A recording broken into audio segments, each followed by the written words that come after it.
And now, Around the World, the Jack Benny program.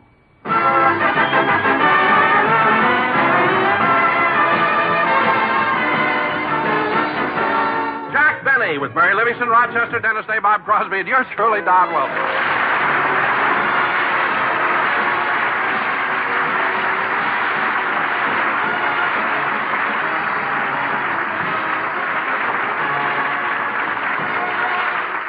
Ladies and gentlemen, let's move the clock back 10 minutes and see what happens before a radio program goes on the air. We now take you to Jack Benny's dressing room where our little star is relaxing.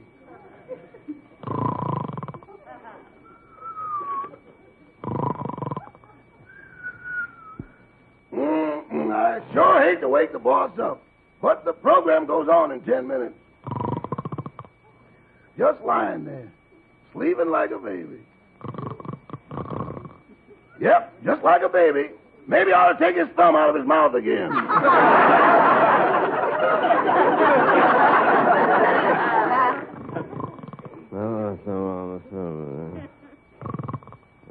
Now, Ava, please. Now, wait a minute, Lana. Stop it, Marilyn.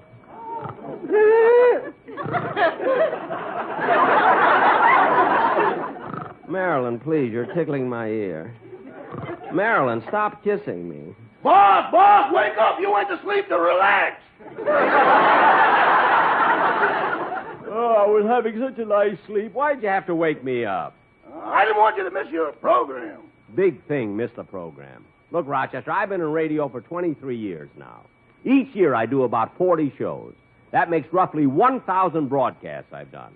What would be so terrible if I did miss one? So I wouldn't get paid for one show. After all, money isn't everything. Boss, wake up!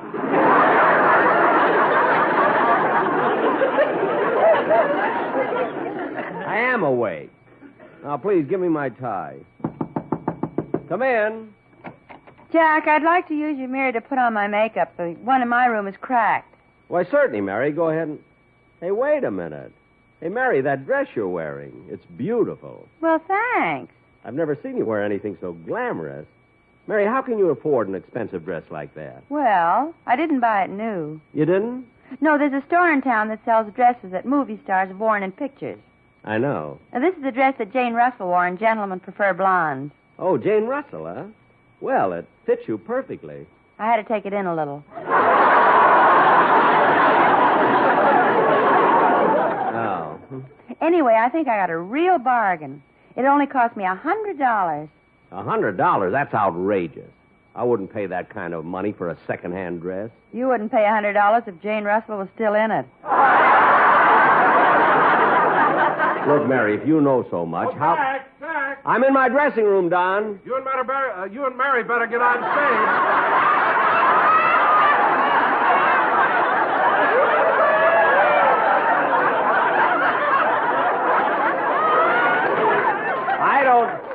I don't know whether this is a show or a rehearsal, right? Maybe we're just writing it now. You and Mary better get on stage. We've only got a few minutes left before airtime. I'm ready, Don. Come on, Jack. Let's get going. Wait a minute. Here, Rochester, I want you to spray a little perfume on me. Yes, sir. A little more, Rochester. Ah. Is that enough, boss? Yes. Now stand back while I sweep out the dead flies.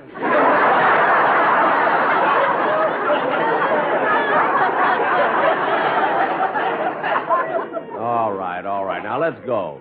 Rochester, I'll be back in about 35 minutes. While I'm gone, I want you to press the suit I wore down here and the tie and shine my other shoes, darn my socks, and think up a few jokes for next week's program. But, Mr. Benny, I'm your valet. You've got writers to think up jokes. Now, don't be selfish. They help you mow the lawn, don't they? Yeah, that's right. And since we lost your lawnmower, that rider with the buck teeth and revolving head is a definite asset. Yeah. I wish I had more like Milt.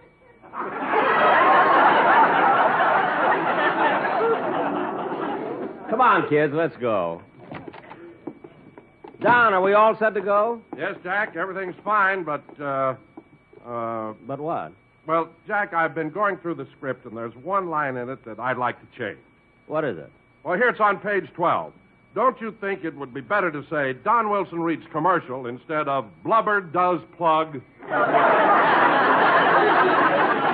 Oh, Don, it doesn't make any difference. It's just a stage direction. Nobody sees it but you. Now, come on, let's go on in the studio.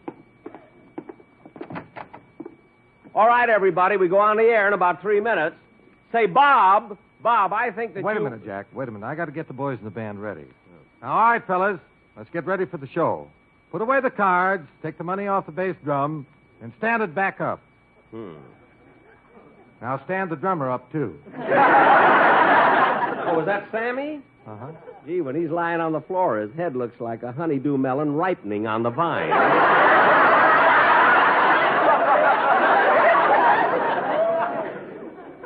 Now, Bob... Just a second, Jack. The boys aren't ready yet. Bagby, put that away. What? I said put that away. I can't find the cork. Well, stick a mute in it or something. I ain't got no mute. I'm a piano player. Who says so? Petrilla says so. Well, look, my loaded Liberace. You're holding up the show. Shh, Jack, shh. Huh? We go on the air in just a few seconds. Oh, yes, Now, yes. quiet, everybody. 5, 4, 3, 2, 1.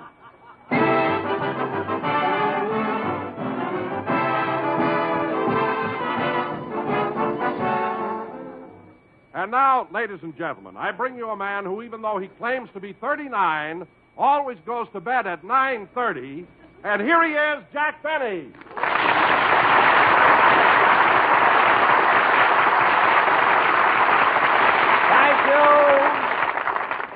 Thank you. Hello again. This is Jack Benny talking. And Don, the only reason I go to bed at 9:30 is because I've stopped drinking coffee. Or haven't you heard?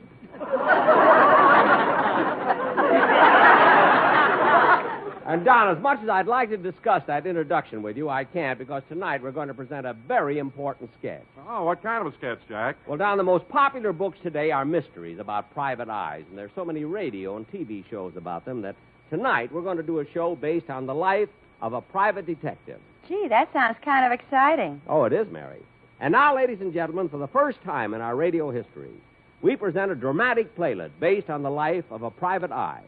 An episode in the exciting, adventurous career of that rough, tough detective, Bullets Benny. Don, help me pick Jack up.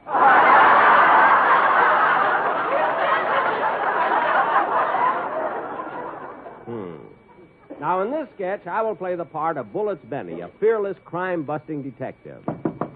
Who can that be? Come in. Hello, Mr. Benny. Remember me? I'm Herman Nebuch. Herman Nebuch? Yeah. I was over at your house this summer, and I sold you that life insurance policy. Oh, yes. But why come and see me now? I've been paying the premiums. Yeah, I know, but the company has put a new clause in its policy. For another 15 cents a month, you can get extra protection now. What extra protection? Oh, we pay you double if the planet Mars crashes into the Earth.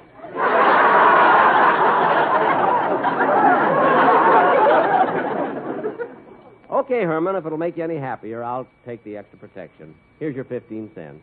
Thank you. And here, Mr. Benny, this goes with the Planet Mars policy.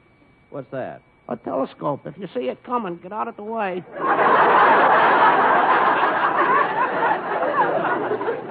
I will. Now, Herman, please sit down and let us do our show. Yes, sir. Now, as I was saying, in this sketch, I will play the part of Bullets Benny. And Mary... Yes, Jack? You're going to play the part of a very wealthy society woman, Mrs. H. Beacon Van Storage.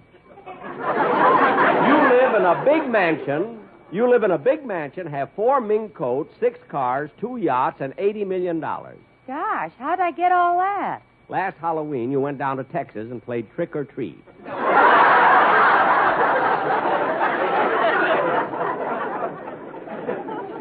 Now, Bob, you're going to play the part of a bartender.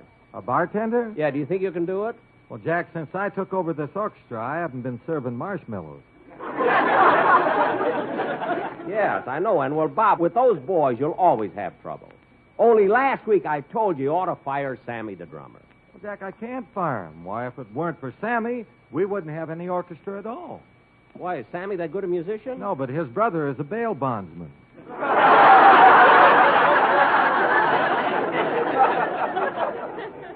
Oh, and the band gives him a lot of business? A lot. Sammy's brother makes more money than mine. No!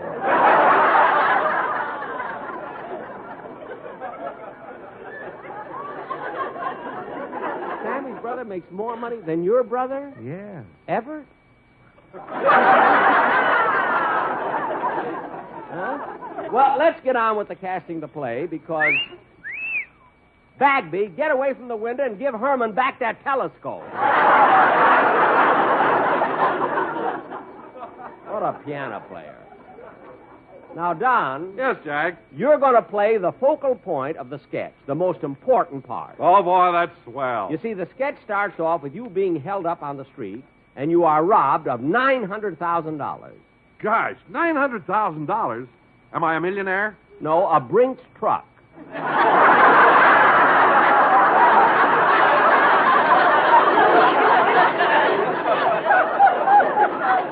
You'll have to diet a little for this.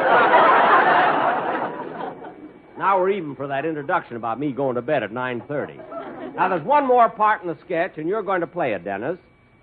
Dennis? Where's Dennis? I don't know. He wasn't at rehearsal either. Maybe something's happened to him. I better call his home. Don, hand me the phone, will you? Jack, I called his house before we went on the air, and his line's out of order. How do you like that? Look, why don't we start the sketch without him? Sure, but right now it's time for a song. What are we going to do for a song? I can sing, Mr. Benny. Huh? Look, Herman, not now. I'm having enough. Hey, poor little lamb, so gone astray.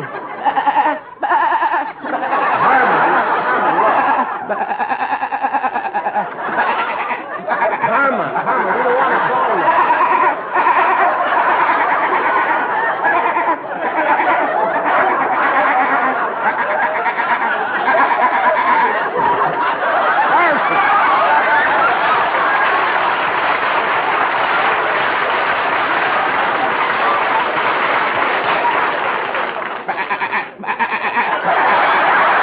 Herman, stop!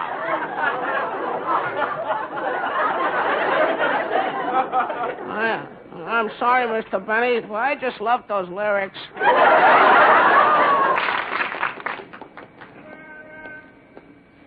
Dennis makes me so mad.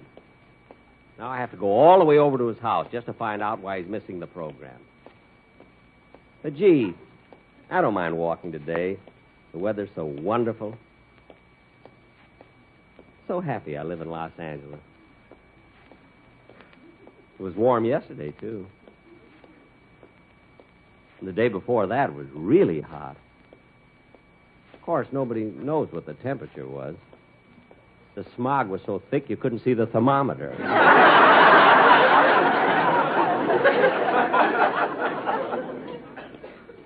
Well, I better hurry over to Dennis's house. When I see him, I'm going to tell that kid plenty about Missy. Hey, Mister. Huh? Ain't you Jack Benny? That's right, Sonny. I am. Well, imagine me meeting a celebrity. A real live celebrity in person. Can I have your autograph? Why, certainly. Gosh, imagine a celebrity. I wish I was a celebrity. Really? Well, tell me, Sonny, if you could be a celebrity, which one would you like to be? Joe DiMaggio.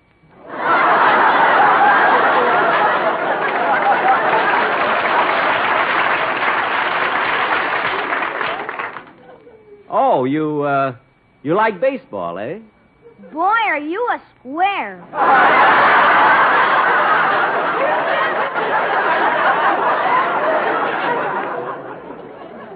Oh, I see. Well, give me your autograph book and I'll sign it. Thanks. What's your name? Harry, just sign it to Harry. Okay. To Harry. With very best wishes, Jack Benny. There you are. Gee, thanks, Mr. Benny. You know, I think you're wonderful on radio and television. Well, thanks. I think you're so good, I wonder how come you've never made any moving pictures. But, wait a minute. How old are you, Harry? 10 years old. Oh. Well, goodbye, Harry. Goodbye. Gee, isn't that wonderful? A whole new generation growing up that'll never know.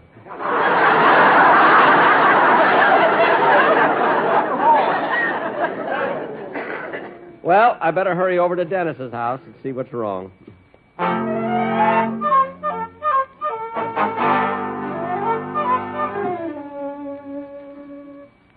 Well, here's Dennis's house. I can't wait till I see him. Boy, will I... Oh, hello, Mr. Benny. Come on in. Oh, thank you, Mr. Day. Is your son home? No, he's out with his mother. Well, that's why I'm here. Doesn't Dennis realize he's missing the broadcast today? Yes, his mother insisted that he miss it. But I want you to know that I didn't agree with her at all. But, Mr. Day, don't you and your wife discuss these things? Mr. Benny, you don't discuss things with Dennis's mother. You express an opinion and duck. Well, Mr. Day, I know this is none of my business, but don't you think things might be better if you asserted yourself with Mrs. Day? Asserted myself? Yes. Have you ever tried to show her who's boss? Oh, I've tried that several times. What happened? The Blue Cross canceled my policy. Well, look, Mr. Day, if I were you... Well, I thought I'd find you here. Mrs. Day, where's Dennis? I left him at our lawyer's office. Well, do you realize he's missing the... Your lawyer? Yes. We were discussing that ridiculous contract you got Dennis signed to. Well, look, Mrs. Day, the contract I have Dennis tied to is the usual one between the artist and his employer. Usual? You've got my boy signed up for 99 years. So what? So what? How do you know he'll live that long? How do you know I'll live that long? You already have.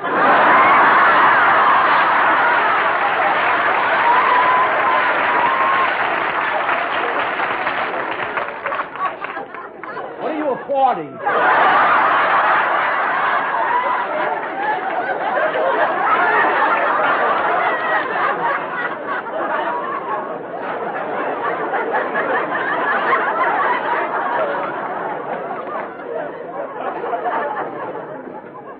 Now, wait a minute, Mrs. Day. I've tried to be fair to Dennis. Fair? Everybody knows you've taken advantage of him. Ask anybody. Ask Mr. Day here. Well, I think... You keep out of it. And that salary you're paying Dennis. But, Mrs. Day... What a salary to give a featured singer. $40 a week. Why, I manage 2 boxers who make more than that. Well, fighters make a lot of money. These are dogs.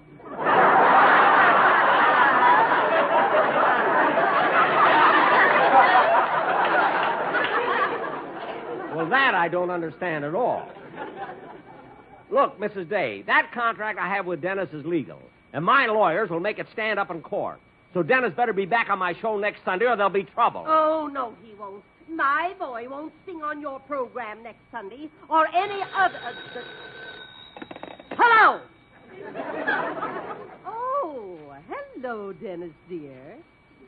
Yes, the old goat is here.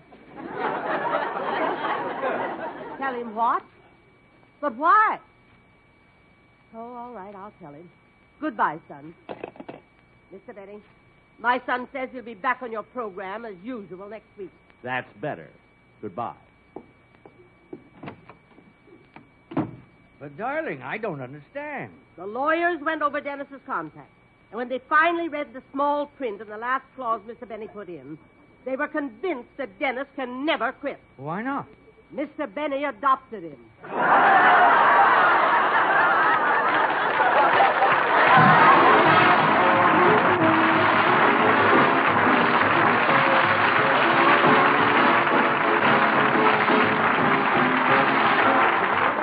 Jack will be back in just a minute, but now, hear this.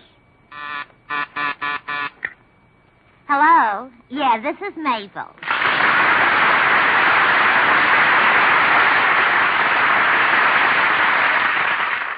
Oh, hello, Gertrude. How are you? Yeah, I got another letter from Sylvester from overseas. He says he feels fine since he got out of the hospital. Well, he had an accident. Remember the drop cookies I made for him? He dropped them on his foot. Yeah, he was there a day longer than he was supposed to be. The last day he got 4 trays and had a relapse. What do you mean that's what he gets for making a pig out of himself? Yeah, I know. I said he had 4 trays. He had 4 trays, and the guy in the next bed had 4 races. I guess Sylvester should have stuck to his studying. Sure, he's still studying with you, Sassy. Just because he was in the hospital doesn't mean that he has to stop studying, does it? As a matter of fact, he says there's around 40 USAFI courses on microfilm for guys in the hospital who can't get out of bed. If you want to learn something, they got a course for it. No, Gertrude, for that they don't have a course. Maybe you want I should write and ask him?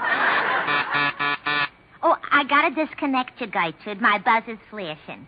I'll let you know when I hear from Sylvester again. Yeah. Don't take any wooden nickels. Bye.